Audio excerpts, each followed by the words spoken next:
Today I'm going to replace the chain rings on my gravel bike's FSA Omega cranks. This is a 2x11 setup, which I still kind of like for some of the riding around here. Note that if you end up changing your rings to a different size, you'll have to reposition your front derailleur, which I don't cover in this video. You're going to need a few tools for this: a 5mm, an 8mm, some chain pliers, some grease, and I recommend a ratcheting torque wrench like Park Tools TW6 with an 8mm hex bit. Start by using the chain pliers to take off the chain's quick link.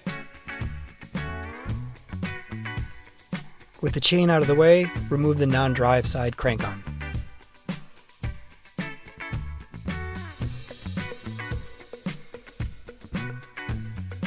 The non-drive side should have a wave washer. Don't lose that. We want that back on later.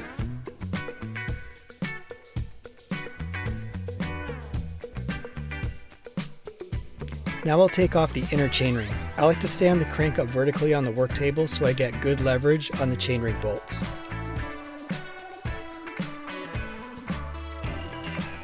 And the same thing with the larger outer chainring.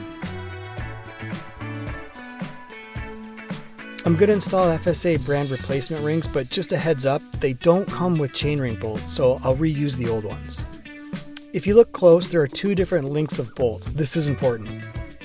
The shorter bolts go with the larger chainring, which has a little recess machined into the bolt holes. The longer bolts go with the smaller inner ring, which has no machining. Make sure you're using the right bolts with the correct ring. Whip off the contact surfaces of the crank arm and apply some grease to the bolt threads. I like to use grease over thread lock so that I can replace the rings in the future without stripping the aluminum bolts. On the larger ring, you'll notice what's called the chain stop pin. This needs to be aligned with the crank arm and keeps the chain from getting wedged between the chainring and the crank arm if it ever pops off. I tighten the chainring bolts just like I took them off by standing the crank up vertically on the table, only now I have a towel down to protect the new rings.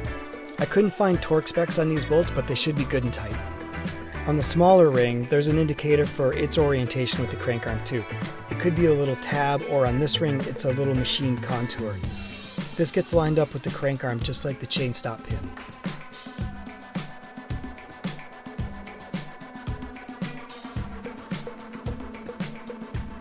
Once all the bolts are tight, apply some grease to the crank spindle where it touches with the bottom bracket and insert it back into the bike.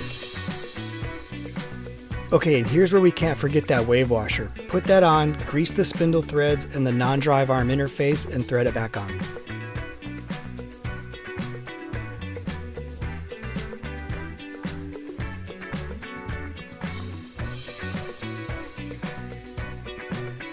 Torque spec is 38 to 41 Newton meters, so I set my torque wrench to 40 and I tighten until the wrench breaks at the proper tightness. Give the cranks a spin to make sure they turn freely, put the chain back on, and you are good to go.